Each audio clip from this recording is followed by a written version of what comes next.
Yeah, so in case it wasn't clear, House Phone, I apologize for any fucking grief that this caused you, for the fact that any of this even became a thing in general. I'm sorry. It's just, I don't even know what else to say. Hey everybody, thanks for stopping by. It is your boy Swervin of Swervin News, and today we got a real good one. I started watching this video and then I was like, fuck, I gotta make a video out of this one because, I've been hearing for a little bit now that a lot of people think Adam22 is a pretty exploitive guy, but from what I saw in this shit right here, I was just like, wow, this guy's a jackass. So, without further ado, please like and subscribe, and let's get right into it.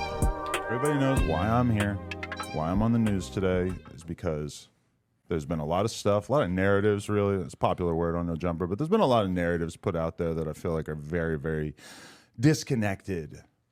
No pun intended. Good one, Adam. Disconnected. That's the name of House Phone show. Fucking.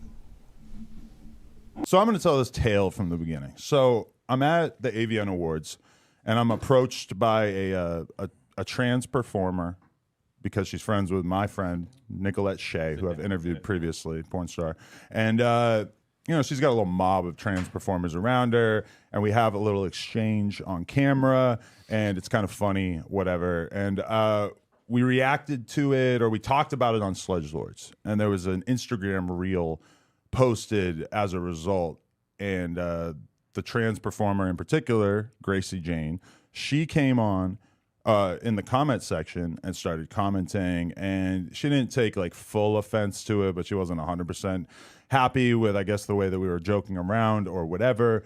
And she said, and so me and Danny right away were like, oh, this could be really good content. We should have her on the podcast, right? So how are you joking around? Joking around with her? Yeah, like what was she upset about? Well, she said that she wanted to S my D. And I was basically, I can't even remember what we said on Sledgelords that she like took offense to or whatever. But it was just like, whatever. We're like, let's have her on the podcast. You already know he did not forget what he fucking said. He for sure did not forget what he said. But he's probably just trying to make sure whatever he does not put himself in any sort of bad light. Now, she dropped a comment on that Instagram thing that said, ask House Phone about me. Ha ha ha ha ha. Or some shit like that.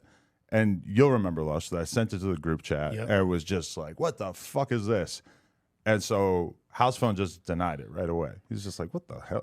He acknowledged that he knew this person, but said, no, nothing like that. And I'm like, oh, okay, whatever. Yeah, he was like, we made a song together, but that's it. Right. Or yeah, she was in the studio or whatever. And okay, so I take his word for it. Fine. And then we have them on the podcast, me, Danny Mullen, and Danny Mullen doesn't really even know about this. And we're having the conversation, and it becomes obvious pretty quickly that she's intent on continuing to talk about this House Phone thing on the podcast. Now, this was kind of weird for me, and I even let her know during the podcast, like, we're going to have to edit this stuff out, right? Like this is just weird. Like, I can't expose my fucking co-host on the podcast or whatever if he doesn't want this information out there. And you got to put yourself in the shoes of a trans person for a second and think about how they take that, because from their perspective, they are a woman, and nobody should be ashamed of spending time with them or whatever. And so she like pretty much immediately really takes offense to that and is really not stoked on the fact that I told her that we were going to edit it out, right? So we have a whole little huddle afterwards because there were a few of the different like editors and employees in the room at the time. So this is already going to be like a badly kept secret, most likely, because a bunch of different No Jumper employees are in there. And so we talk about it afterwards, and me and House Phone talk about it. We get on the phone. And I do want to also clarify, because apparently it was said that people were laughing in the background of my conversation with him. 100% not true. I was in my office with the door closed. There might have been people making noise outside the office, because I do kind of remember this being like a loud, hectic day where there was a lot of stuff going on. But the idea that anybody was like laughing or making a joke about this or whatever is not the case. That was 100% not true. 'Cause I was in the office with the doors closed. There might have been some people outside of the office. Like, dude, shut the fuck up, bro. you're fucking annoying now. What happened to you, dude? You got too cool for school, it seems like. I don't know. So far, maybe it comes later, but he just like he cares about the trans person's feelings and emotions, and and he's like, like we got to think about how they would feel, and I mean, and it already happened in front of a bunch of people us talking about it, so it's already gonna kind of get out there. I mean, I don't know, would it really? If everybody at No Jumper knew about it, but it seems like nobody really knew about it until you started talking about it, so I don't know. It's totally not true. Anyway, I talked to House Phone and I realized pretty quickly that he's really not feeling this coming out. And at this point, I'm kind of starting to sense like, oh, there must be some truth to this or whatever, because otherwise, why would he be so concerned about it? So pretty quickly, I talked to the editing team and I have all the screenshots and can prove this and everything. And I basically just tell them like, yo, this is, this can't happen. I know it seems kind of funny when we were talking about it and everything, but we got to edit it all out. And I feel like I made myself clear too that I didn't want to just like bleep the name, because there would be too many like identifying characteristics when I'm talking about how this is somebody that I've known for such a long time and yada yada. It would just be like, I didn't want to create this like guessing game. So in my head also, and I think I said this in one of the screenshots, but I'm like, knowing this can't be a simple situation, because if we don't put the podcast out, she's going to get so fucking mad that she came and did this podcast without it being released, that I was like certain that she was going to expose it, because she had already exposed it on the fucking reel, even though like at that time, nobody really noticed. I didn't see any Reddit posts about it. It wasn't really a thing. Wow. So like he does not give a fuck about, I mean, it's really clear that he does not give a fuck about House Phone. I think he's just trying to paint himself in a good light, and he doesn't want any kind of issues with the LGBTQ crowd. He's trying his best just to come out of this clean for himself, but this whole, I don't really like the way that he's just going about it, and oh, she's gonna be so mad. It's like, dude, what about your friend? What about your employee? The dude who's been with you for 10 years. You're gonna push his shit to the side and just fuck him? Like, can you imagine this yourself? I don't know the story of how fucking this could have happened with House Phone, but dude, that would be like, I can't imagine if, I just can't imagine going through something like this. Like, as a straight man. Like, That's lame regardless. And House Phone is a host on the channel, but to put in perspective, we had a girl on the Patreon the other day who said, do you want me to tell a bunch of stories about Drake? And I was like, no, that's fine. Yeah. Like, we've done enough of that. We already had Selena Powell. We already had the GOAT. We're not really like in the business of exposing people for views at this point. We always turn it down.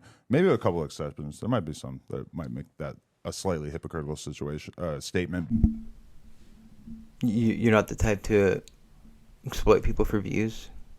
And why did you bring up that Drake thing? Did you just want to drop Drake's name?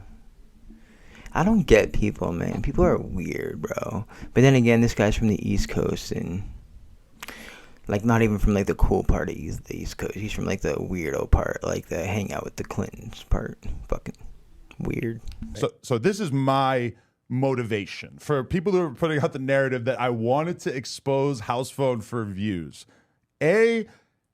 I never would have thought that this was the kind of thing that would get a lot of views in the first place. I don't feel like it's getting a lot of views right now. It's the kind of thing that basically the only people who care about it are like super hardcore No Jumper fans that are going to watch anything that we fucking do anyway, right? Like the Blueface is an example of something that we might do for views, get this fucking crazy ass chick on the podcast. That makes sense. But when you're looking at this, you see that my intention was to cut all of it. Why do you have to show proof to the world? And like I saw, it's like all he cares about is how the fans feel about it and others, but he just obviously does not give a fuck about how. It's just bizarre to me, man. I would never treat a good friend like this at all. Like the fact that he's even showing text just to try to prove his point, and he just is not sorry about House Phone at all. And the thing about that too is that it's like, if my intention was to expose House Phone or put something out there about him, why, like, trust me,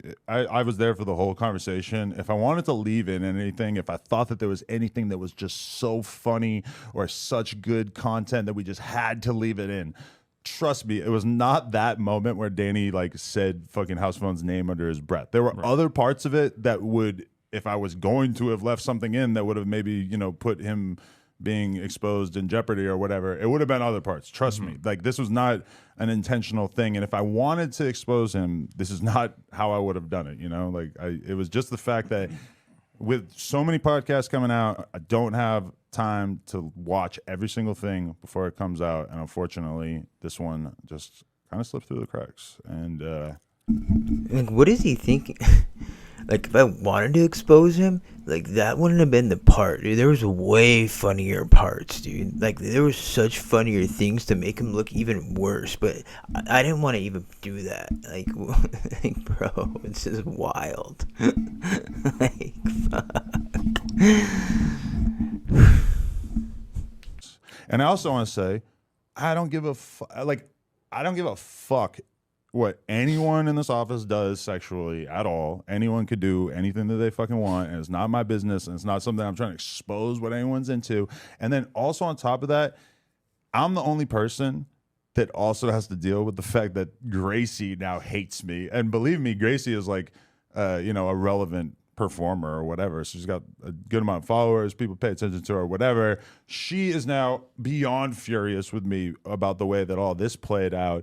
So, you know, really, I'm the one who has like pretty much everybody upset with me, and I haven't benefited from it in any way. It's not like this is like something where, oh, like, look at how Adam's just raking in money out of this situation. No, it's just pure annoyance and House Phone having to deal with a bunch of bullshit and me having to read a million fucking comments.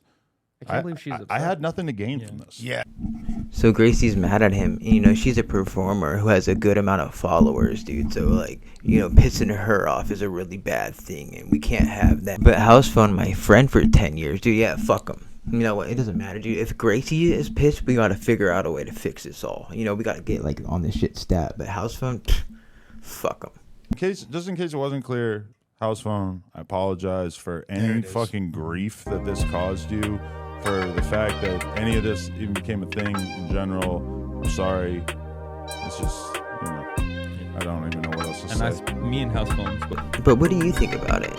Let me know in the comments. Am I overreacting a little bit too much? I mean, is he not an asshole? I think he's being a straight prick in this, but I could be wrong. I don't know.